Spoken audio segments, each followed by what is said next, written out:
Hello, and welcome to NFL Thursday Night Football. Miami visits Cincinnati. Cincinnati is an 8-point favorite. Miami is coming off an overtime win against the Browns, a game they probably should have lost. The yardage was even, and the Dolphins were -2 in turnovers in that game. The Browns missed 3 field goals, one of which would have won the game, but most of that was the Browns in the second half, as the Dolphins looked like two different teams between the halves. This is the same team that went to Seattle and New England and gave both those teams all they could handle. The Miami defense is really being tested on the ground, though. They have faced an average of 34 rush attempts per game, and that's on the high side, as most NFL teams throw the ball a lot. The last 2 games, they've allowed 161 and 169 yards rushing, so maybe these guys know something we don't. They've done a good job of stopping the pass, though, limiting opponents to 268 yards per game.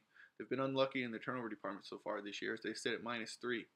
The offense needs to get the run game going, as they are only averaging 83 rush yards per game. They did have 25 rushes for 115 yards last week, so perhaps that was them getting the engine started.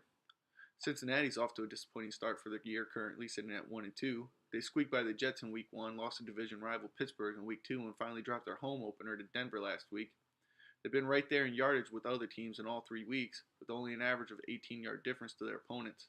Like Miami, they finally got the run game going last week with 29 carries for 143 yards. The Broncos' defense has been stellar against the pass, but mediocre against the run, so maybe not that exciting. The Dolphins' defense is allowing 147 yards per game, though, so maybe last week's Herculean efforts will be duplicated this week. It's easy to look at these two teams' performance so far and automatically side with Cincinnati in this game. That seems to be what the public is doing, as the majority of the people have picked this game and have sided with Cincinnati. 69% of the action have been on the Bengals so far. I hate betting with the public. People are stupid. We let silly things cloud our judgment, and once we develop an opinion of something, we cling to it like you wouldn't believe. My rating system has this as a 6-point game, while my game performance system has this as a 3.5-point game. So both point to value on the underdog. Value on away underdogs have performed at a 61% clip in my rating system. Add in the line is moving favorably and you get more points. All of this is too good to ignore. I'm going contrarian here and taking the underdog and the points. Miami Dolphins +8.